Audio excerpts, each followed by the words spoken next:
2026年8月18日、一人の日本人が同盟国アメリカから経済制裁の対象に指定された。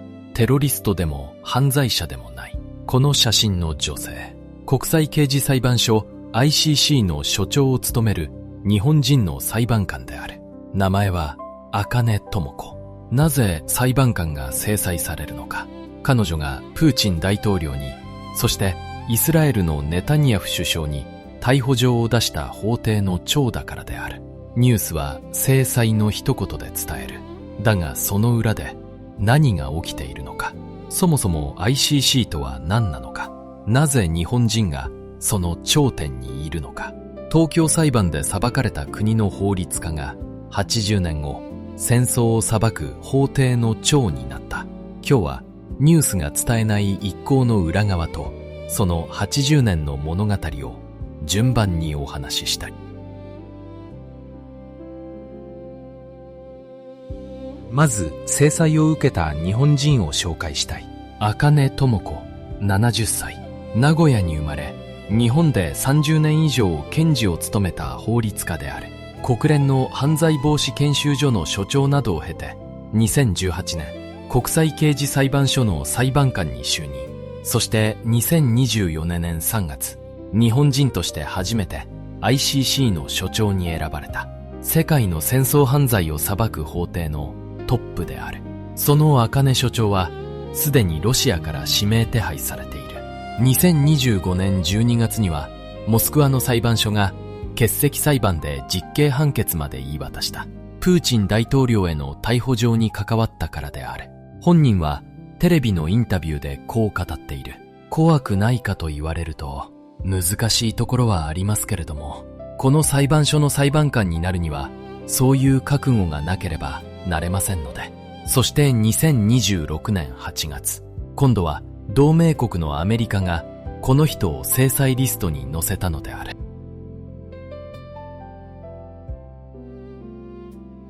発端は2024年11月21日に遡る。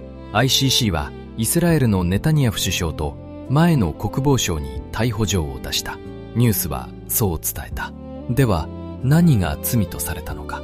容疑の中心は戦争犯罪。飢餓を戦闘の方法として用いたことである。ガザの民間人から食料、水、医薬品、燃料、電気といった生存に不可欠な物資を意図的に奪ったという認定だ。つまり問われたのは爆撃の是非ではない。市民を飢えさせたかどうかである。そして同じ日、ICC はハマスの軍事司令官にも逮捕状を出している。片方だけを裁いたのではない。敵対する双方の指導者を同じ法で裁こうとしたのである。ここで大きな問題があった。イスラエルは ICC に加盟していない。なぜ加盟していない国の首相を裁けるのか。根拠はパレスチナが加盟国であることだ。ICC は加盟国の領域内で起きた犯罪を裁ける。加盟国の土地で起きたことであれば、非加盟国の人間にも管轄が及ぶ。これが ICC の立場である。アメリカとイスラエルは非加盟国に管轄はないと真っ向から反発した。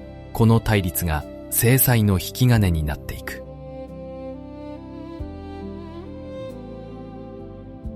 2025年2月、トランプ大統領は ICC に制裁を科す大統領令に署名した。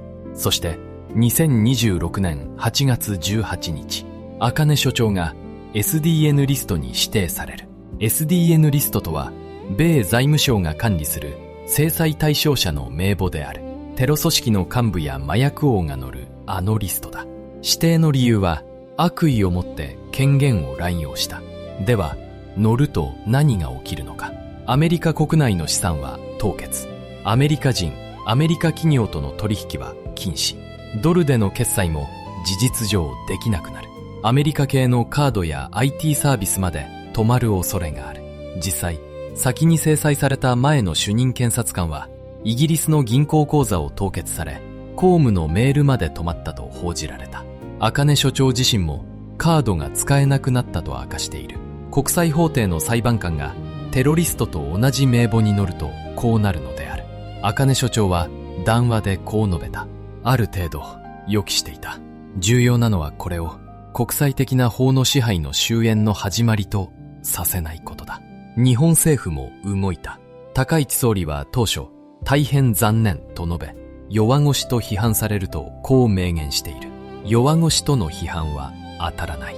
日本は法の支配を一貫して重視してきた。今回の措置は日本の立場と相入れない。それにしても、なぜ同盟国の裁判官が制裁リストに載る事態になったのか。それを理解するには、この法廷の80年の歴史を知る必要がある。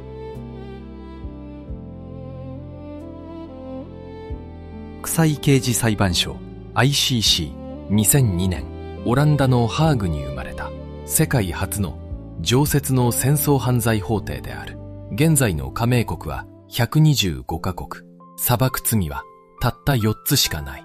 ジェノサイド、民族など集団の抹殺、人道に対する罪、市民への組織的な攻撃、戦争犯罪、戦時のルールの重大な違反、そして侵略犯罪、他国への侵略を導いた罪、つまり国家の指導者クラスが犯す最も重い罪だけを扱う法廷である。ただし、先に言っておくべきことがある。アメリカ、中国、ロシア、インド、大国は軒並みこの法廷に入っていない。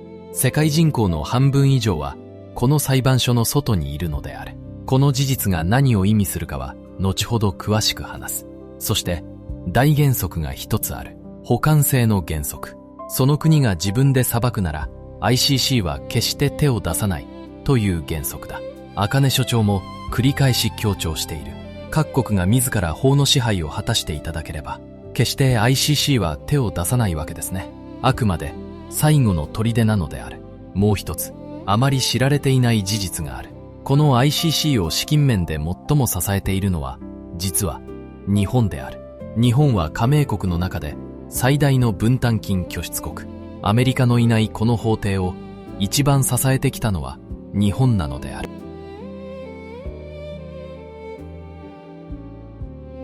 では、この法廷はどこから来たのか。時計を80年巻き戻す。1945年、ドイツ、ニュルンベルク。敗れたナチスドイツの指導者たちが戦勝国の法廷に立たされた。人類史上初めて戦争を起こした個人が裁かれた瞬間である。それまで戦争は国家の行為だった。どれだけの人が死んでも罪に問われる個人はいなかったのである。ここで生まれた考え方が平和に対する罪。戦争を計画し始めた指導者個人の罪である。そしてこの枠組みはもう一つの敗戦国にも適用された。日本である。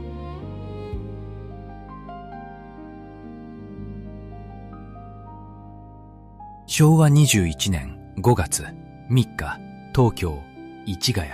かつての陸軍士官学校の講堂で、極東国際軍事裁判、いわゆる東京裁判が改定した。この法廷の実写真が残っている。AI で当時の色を蘇らせてみる。東條英機元首相ら28名が平和に対する罪などで裁かれた法廷である。市民への非人道的な行為を国際法廷で問う流れは、ニュルンベルクとこの東京で決定づけられた。だが同時に、この裁判には今も続く重い批判がある。裁いたのは勝った国の判事だけだった。勝者が敗者を裁いた裁判である。しかも平和に対する罪は行為の後から作られた罪だった。インドのパール判事は後から作った法で人は裁けないとして被告全員の無罪を主張している。勝者が裁くのではなく法が裁く仕組みは作れないのか。それが東京裁判が人類に残した宿題だった。この裁判をめぐる男たちの物語は東條英機と純国七死病の動画で描いている。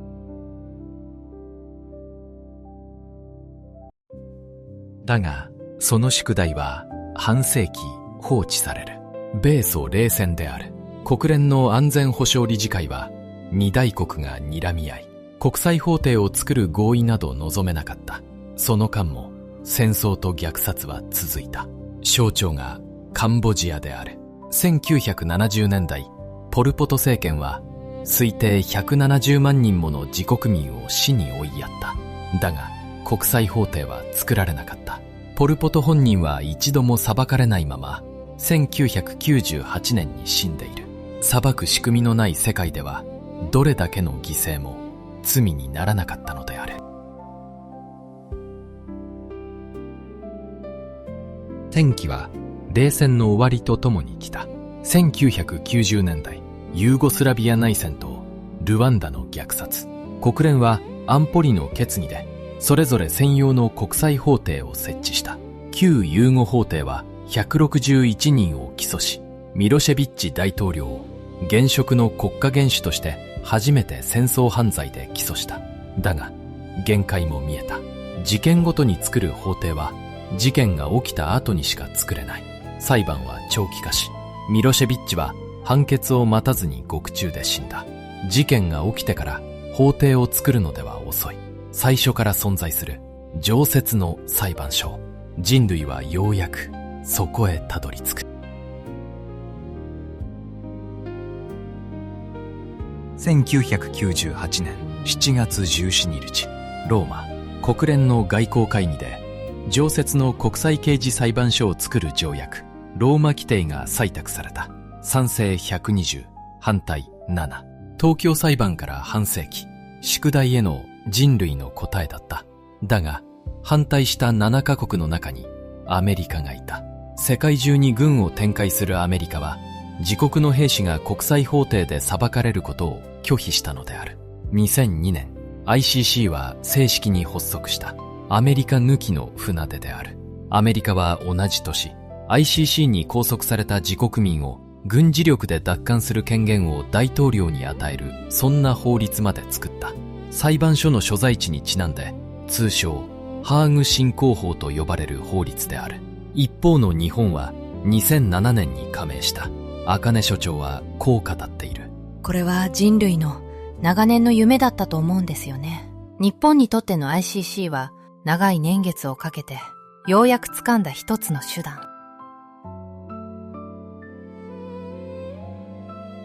発足から24年、ICC が最初の有罪判決を出したのは2012年。コンゴの武装勢力の指導者に対する禁錮14年だった。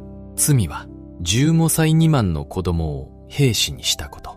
少年兵の使用を国際法廷が初めて正面から裁いた判決である。そして2023年3月17日、ICC はついにロシアのプーチン大統領に逮捕状を出した。国連安保理の常任理事国の現職指導者への逮捕状は史上初である。容疑は爆撃でも侵略そのものでもない。ウクライナの子供たちをロシアへ違法に連れ去った戦争犯罪である。占領地から多数の子供たちが連れ去られ、ロシア国籍を与えられ、養子に出されていた。ロシア側が公然と語っていた事実であり、証拠の明確なこの一点から立件されたのである。そして2024年、ネタニヤフ首相への逮捕状。敵対する国も大国の同盟国も例外にしない。それが ICC の原則であり、同時にアメリカの逆鱗歴に触れた理由だった。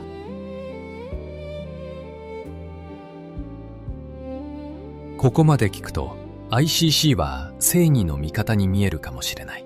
だがこの法廷には正面から向き合うべき批判がある。第一に主権の侵害だという批判である。条約に入っていない国の国民をなぜ外国の裁判所が裁けるのか。アメリカもイスラエルも中国もこれは国家主権への越権だと主張している。アメリカが作ったハーグ振興法はまさにその主張の産物である。第二に裁く相手の偏りである。発足から10年余り ICC が捜査した事件は全てアフリカだった。アフリカを狩るための道具ではないか。そんな批判が公然と語られ、ブルンジは実際に脱退した。2025年にはマリなど3カ国が新植民地主義の道具と非難して脱退を表明している。第3に、裁けない不正義があまりに多い。チベットやウイグルの問題を ICC は扱えない。中国が非加盟だから管轄そのものがないのである。国連の安保理が付託すれば裁けるが、その安保理では中国自身が拒否権を持つ。シリアの内戦でも ICC への付託決議は13カ国が賛成しながらロシアと中国の拒否権で葬られた。つまり常任理事国とその友好国にはこの法廷の手はまず届かない。しかも発足から20年余りで有罪にできたのは十数件。プーチン大統領は逮捕状を出された後、加盟国のモンゴルを訪問したが逮捕されなかった。強い者は裁けず、弱い者だけが裁かれる。この批判は決して的外れではないのである。ICC 側にも言い分はある。近年はウクライナ、パレスチナ、フィリピンとアフリカ以外へ対象を広げた。2025年にはフィリピンのドゥテルテ前大統領が実際に逮捕され、ハーグに移送されている。それでも構造的な限界は残る。万能の正義でも無力な茶番でもない。穴だらけの未完成の仕組み。それが等身大の ICC である。その未完成の法廷を守るのか見放すのか。今起きているのはそういう問いなのである。振り返れば ICC の歴史は大国との綱引きの歴史である。ロシアはプーチン逮捕状への報復として茜裁判官らを指名手配し、欠席裁判で実刑判決まで下した。アメリカは制裁である。2025年、まず主任検察官をリストに載せ、次いで裁判官を次々と加えていった。そして2026年8月18日、ついに法廷のトップ、茜所長に到達した。今や18人の裁判官のうち9人が制裁対象である。アメリカの国務長官は公言している。より多くの国が ICC への資金提供や参加をやめることを期待する。片や力による支配、片や法による支配。80年前に始まった綱引きが今一人の日本人の頭上で行われているのである。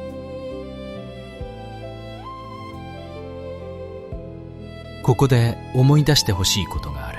東京裁判で裁かれた国は日本だった。勝者に裁かれるということを身をもって知っている国である。その日本は戦後 ICC の最大の支え手になり、3人の裁判官を送り出してきた。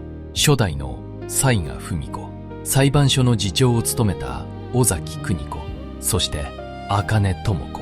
2024年、茜裁判官が所長に選ばれた時、一つの円環が閉じた。勝者に裁かれた国の法律家が80年後、戦争を法で裁く法廷の長になったのである。力の報復ではなく、法。それはあの法廷を経験した国だからこそたどり着けた場所なのかもしれない。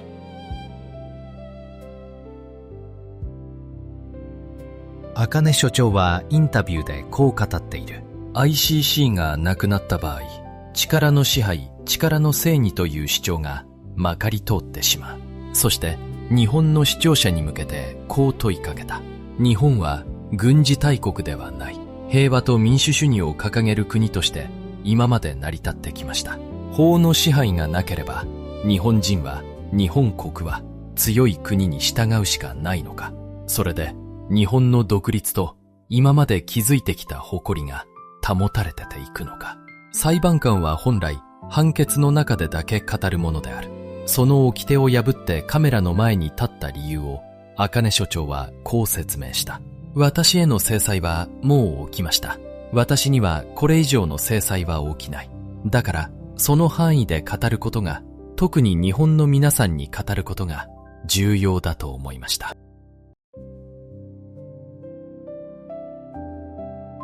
今、日本で一つの動きが起きている。制裁の撤回を求める市民の署名である。法律家たちの呼びかけで始まった署名は10万筆を超えた。毎日1万人以上ずつ増え続けている。茜所長はその署名サイトを毎朝毎晩見ているという。法律家でも何でもない普通の市民が、これは絶対署名しなきゃと言ってくれている。これこそが日本人だなと思って、時々涙が出るほど嬉しいです。そしてインタビューの最後にこう約束した。もちろんです。私は自分の任期が終わる最後の日まで頑張るつもりです。この署名のページは概要欄にリンクを置いておく。賛同するかどうかは知って考えた上で一人一人が決めることである。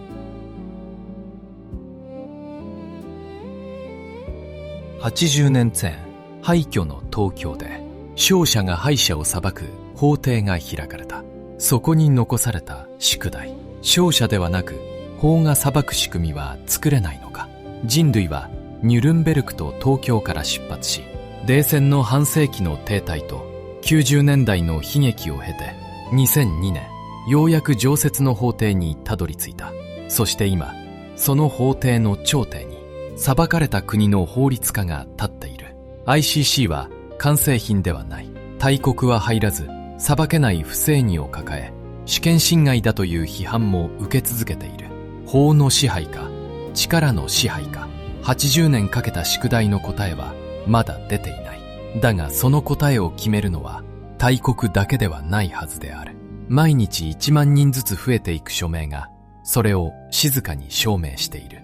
戦争の記憶を伝えるこのチャンネルとして、戦争を裁く仕組みの行方をこれからも見届けたいと思う。東京裁判をめぐる男たちの物語は、東条英機と純国七死病の動画で描いている。合わせて見てほしい。今日の話に思うところがあれば、コメントで聞かせてください。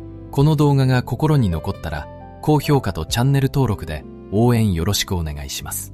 それではまた次の動画でお会いしましょう。今日も最後までご視聴ありがとうございました。